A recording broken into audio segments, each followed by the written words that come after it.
नमस्कार दोस्तों। स्वागत है आपका घुमंतों की इस दुनिया में, जहां हम आपको लेकर चलते हैं इतिहास की गलियों और संस्कृति की गहराइयों में। और आज हम आए हैं पाटन। पाटन जो गुजरात में है, जहां बसी 1000 साल पुरानी अद्भुत कृति रानी की वाव। दोस्तों, आज मैं आपको लेकर चल रहा हूं जहां इतिहास सिर्फ किताबों में नहीं, पत्थरों में सांस लेता है। हम पहुंचे हैं पाटन, और यहाँ वो जगह है जिसे देखकर यूनेस्को ने भी कहा यह तो विश्व की धरोहर होनी चाहिए। मिलिए रानी की वाव से, एक सीढ़ीदार कुआं जो प्रेम, कला और इंजीनियरिंग का अद्भुत संगम है। तो चलिए उतरते हैं इन सीढ़ियों पर और खोजते हैं 1000 साल पुराने रहस्यों को। आज हम आए हैं रानी की वाव देखने। आपको पता है ये 100 की नोट के पिछले हिस्से पर भी है दोस्तों। आइए स्टार्ट कर। दोस्तों, आप जो सामने देख रहे हैं ना, यही है रानी की वाव। चलो अब मैं आपको सीढ़ियों से नीचे ले चलता हूँ। नीचे उतरते समय ये वीडियो मैं आपको बना रहा हूँ और आपको बताता हूँ इसकी खासियत। यहाँ से देखने पर आपको जैसा लग रहा है ना, ऐसे ही ठीक 100 की नोट के पीछे है ये। मैंने भी पहली बार वहीं देखा ऐसे। मैं बोला यार ठीक है, हम इसे वास्तव में देखने चलेंगे कि आखिर है कैसी रानी की वाव। बहुत नाम सुन रखा है इसका। बड़ा ही अलौकिक दृश्य है ये। आप देखिए, है ना, बहुत ही सुंदर है। मैं इसके कुछ रोचक तथ्यों को भी बताऊंगा। पहले आप इसे देखिए, इसकी सुंदरता को देखिए। है, वो एक गार्ड बैठा है, वो सबको यहाँ से भगा रहा है। लोग इतने मशगूल हैं। यहाँ जो प्रेमी जोड़ा आया है फोटो खिंचवाने में, उन्हें ये पता ही नहीं कि ये 7 मंजिला नीचे तक है, गिरने पर कितनी चोट आएगी। अच्छा, ये सीढ़ियों की मैं खास बात बताना चाहता हूँ दोस्तों। यहाँ आमतौर की सीढ़ियाँ नहीं है जैसे हम सीधे सीधे उतर जाते हैं। देखिए, एक स्टेप नीचे उतरे, फिर ये बाईं ओर 1 2, अब ये 3, और फिर ऐसे घूमकर फिर आगे जाएंगे ना, तो फिर एक स्टेप नीचे उतरना होगा, फिर वैसे ही बाईं ओर या दाईं ओर, ऐसी सीढ़ियाँ यहाँ पर। अच्छा, मैं देखिए, ये देखिए। अच्छा, मैं आपको इसकी रानी की वाव के बारे में कुछ बताऊं इससे पहले कि पूरी की पूरी देखिए, है ना। इसकी शिल्पकला के बारे में भी मैं बताऊंगा आपको। पहले आप ये जान लें, रानी की वाव देख रहे हैं। रानी की वाव की शिल्पकला अपने समय की सबसे नायाब और बारीक कारीगरी का नमूना मानी जाती है दोस्तों। ये देखिए मूर्तियाँ, इतनी सुंदर। आहा, मैं आपको इसे गहराई से और हिस्सों में समझाता हूँ दोस्तों। इसकी शैली, शैली का मतलब होता है आर्किटेक्चर स्टाइल। ये स्थापत्य शैली है। यह मारू गुर्जर स्थापत्य शैली का उत्कृष्ट उदाहरण है दोस्तों।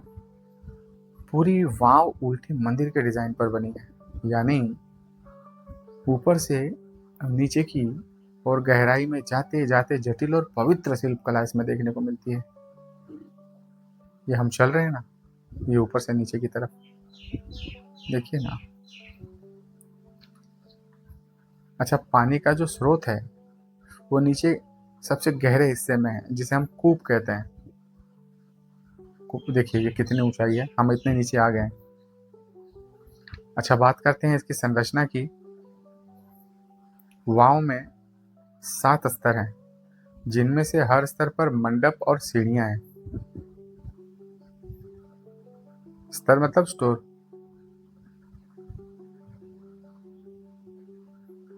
प्रत्येक स्तर पर दीवारों, खंभों और छतों पर पत्थरों में उकेरी गई मूर्तियां हैं, जो धार्मिक और सांस्कृतिक महत्व रखती हैं दोस्तों। ये देखिए मूर्तियाँ इतनी बारीक। इसकी मूर्ति कला की विशेषता मैं आपको बताता हूँ। जैसे कि ये देखिए ये कितनी सुंदर है। अच्छा, मूर्तियों के बारे में ये है कि इसमें भगवान विष्णु के सभी अवतार हैं। वो जैसे वराह, नरसिंह, वामन, कृष्ण, राम आदि के दृश्य इसमें दिखाई देते हैं।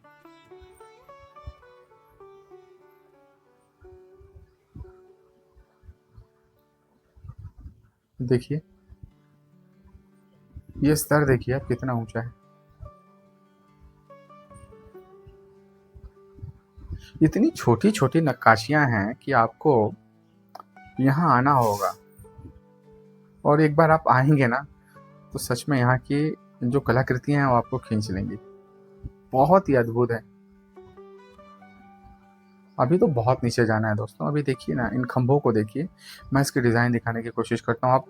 आप विश्वास नहीं करेंगे, निशब्द हो जाएंगे इन सब कलाकृतियों को देखकर।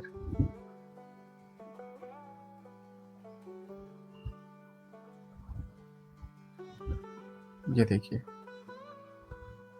गुंबद देखिए,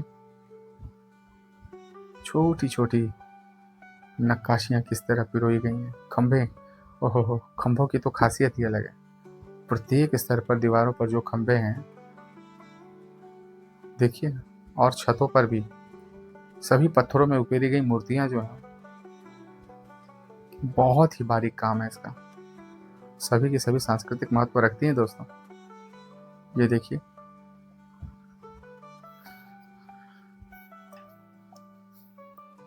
देख रहे हैं, ये देखिए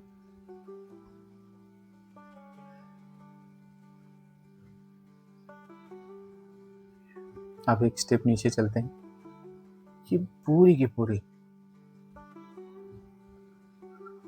खंभों पर, छतों पर इतनी सुंदर मूर्तियां उकेरी गई, इतनी सुंदर। इनकी सुंदरता की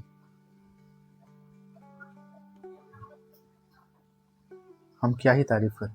बहुत ही सुंदर। देखिए ना, सामने जो आप देख रहे हैं ये दृश्य अप्सराएं और सुंदरी मूर्तियां जो 16 श्रृंगार करती हुई नारी आकृतियां हैं, जिनके गहने, वस्त्र और चेहरे के भाव पत्थरों में एकदम जीवंत लगते हैं। एकदम पतली पतली देखिए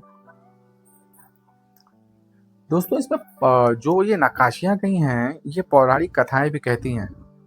इसके नक्काशियों के द्वारा ही ये बताया गया है। जैसे देखिए ये कैसे बता रहा है कि जैसे समुद्र मंथन, गरुड़ पर विष्णु और विभिन्न देवी देवियों के लोग जैसे लीला चित्र हैं वो सब इस पे गढ़े हुए हैं। बहुत बारीक काम है इस पे, बहुत बारीक।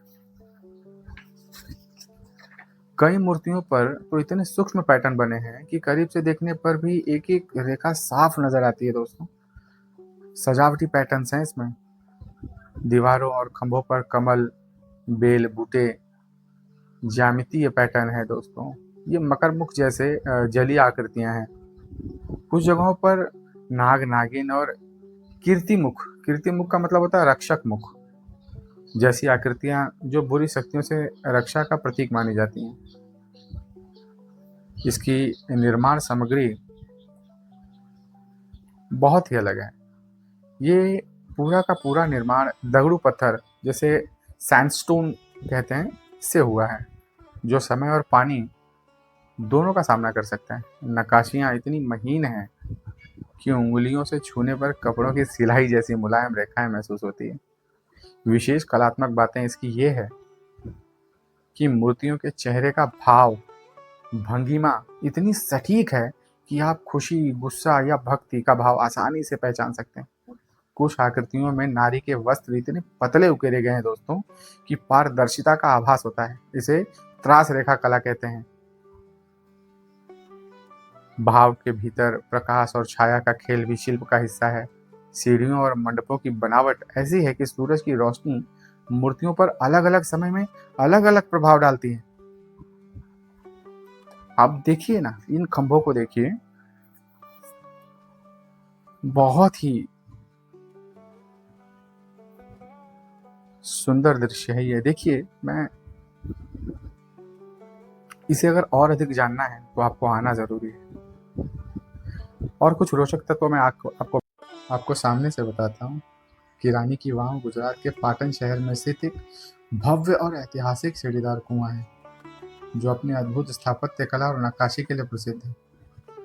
इसकी कुछ मुख्य बातें हैं, जैसे कि इसका निर्माण काल 11वीं शताब्दी के वर्ष 1063 में सोलंकी शासनकाल में बना था। इसे सोलंकी वंश की रानी उदयमती ने अपने पति राजा भीमदेव प्रथम की स्मृति में बनवाया था दोस्तों। और यह मारू गुर्जर स्थापत्य शैली का उत्कृष्ट उदाहरण है। आप देख सकते हैं इसे, कितना सुंदर है ये, देखिए, है ना। चारों ओर देख सकते हैं आप इसकी लंबाई, गहराई। अच्छा, मैं आपको ये दिखाता हूँ। 100 की नोट लाया हूँ मैं इसलिए कि मैं आपको 100 की नोट के साथ इसकी पूरी पिक्चर दिखाने की कोशिश करता हूँ। आप समझेंगे ये कितना सुंदर दिखता है ना। मैं अभी आपको निकालता हूँ, रुकिए, मैं अभी आपको दिखाता हूँ कि कैसे 100 के नोट के साथ ये दिखता है, ये कुआं बहुत सुंदर। देखिए दोस्तों, मैंने 100 की नोट लाई है, मैं निकालता हूँ। हाँ, ये देखिए 100 की नोट, और इस पर जो आप देख रहे हैं ना, ये देखिए रानी की वाव। यही देख करके तो मैं आया हूँ। ये देखिए रानी की वाव, बहुत ही सुंदर है ना। इसे देखिए, और आप सामने रानी की वाव को देखिए। देखिए, इसे पहले मिलाइए आप, ये देखिए, है ना। ये देखिए, ठीक ऐसे ही फोटो है। आगे और भी आगे कुछ बातें हैं। मैं इस कुएं के बारे में और उसकी गहराई और नक्काशियों के बारे में भी बताना चाहूँगा। जैसे कि इसकी लंबाई लगभग 64 मीटर है और 20 मीटर चौड़ा है ये, 27 मीटर गहरा। अगर हम बोलचाल की भाषा में समझें तो 7 मंजिला गहरा है ये, जिसमें सीढ़ियों के साथ साथ चौक और मंच भी बने हुए हैं। इसमें देखिए भगवान विष्णु के विभिन्न अवतार हैं, अप्सराओं, यक्ष, यक्षिणियों और पौराणिक कथाओं की अद्भुत मूर्तियाँ पत्थरों पर उकेरी गई हैं। देखिए, बहुत ही ध्यान से। विशेष मान्यता इसकी ये है कि कुआं सिर्फ पानी संग्रह करने के लिए नहीं बना था, बल्कि आध्यात्मिक सांस्कृतिक केंद्र के रूप में भी प्रयुक्त होता है। यूनेस्को ने इसे विश्व की धरोहर माना है। 2014 में इसे विश्व धरोहर का दर्जा मिला है दोस्तों। ये छिपा हुआ खजाना है हमारे लिए। बरसात के मौसम में इसका निचला हिस्सा पानी से भर जाता है, लेकिन शेष समय में इसकी नक्काशियां साफ देखी जा सकती हैं। और आज हम आपको यहीं ले आए हैं इन नक्काशियों के बारे में। मूर्तियों के भाव ना, इनके चेहरे का भाव देखिए, इतनी सटीक है। आप इनकी खुशी, गुस्सा या भक्ति भाव आसानी से पहचान सकते हो। इतना सटीक, इतना सुंदर काम हुआ है। कुछ आकृतियों में तो नारी के वस्त्र इतने पतले दिखाई दिए हैं कि आप देखिए ना, उनकी पारदर्शिता भी, उनका सबका आभास होता है, ऐसे जैसे त्रास रेखा का कला हो, ऐसा। भाव के भीतर प्रकाश छाया का खेल सब शिल्प कला का हिस्सा है। सीढ़ियां, मंडप की बनावट ऐसी है कि सूरज की रोशनी ना जब भी इन मूर्तियों पर पड़ती है, सब अलग अलग समय में अलग अलग ही प्रभाव डालती है। मानो ये मूर्तियां आपसे कुछ कह रही हैं। देखिए इसकी सजावट, इसका सजावटी पैटर्न भी बहुत ही अलग है। दीवारों और खंभों पर देखिए कमल बेल है। ज्यामिति पैटर्न है ये, मकर मुख जैसे जली आकृतियां। कुछ जगह पे ये नाग नागिन है ना, नाग नागिन देखिए, ये कीर्ति मुख का उदाहरण है। इसे रक्षक मुख भी कहते हैं, जो बुरी शक्तियों से रक्षा का प्रतीक मानी जाती है। पूरा का पूरा दगड़ू पत्थर है दोस्तों। ये उसी पर बनी है। नक्काशियाँ इतनी इतनी महीन है कि क्या बताएं। ये कपड़े की सिलाई जैसी लग रही है, एकदम बहुत ही बारीक दोस्तों।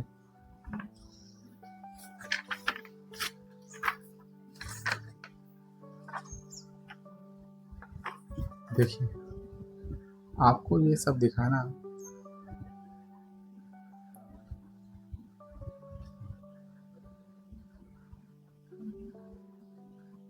देखिए भक्ति भाव है ये। इसी के साथ मैं आपसे अलविदा करता हूँ। और इन खंभों को देखिए, इनकी कलाकृतियों को देखिए, और मैं अपने अगली वीडियो के लिए तैयारी कर रहा हूँ।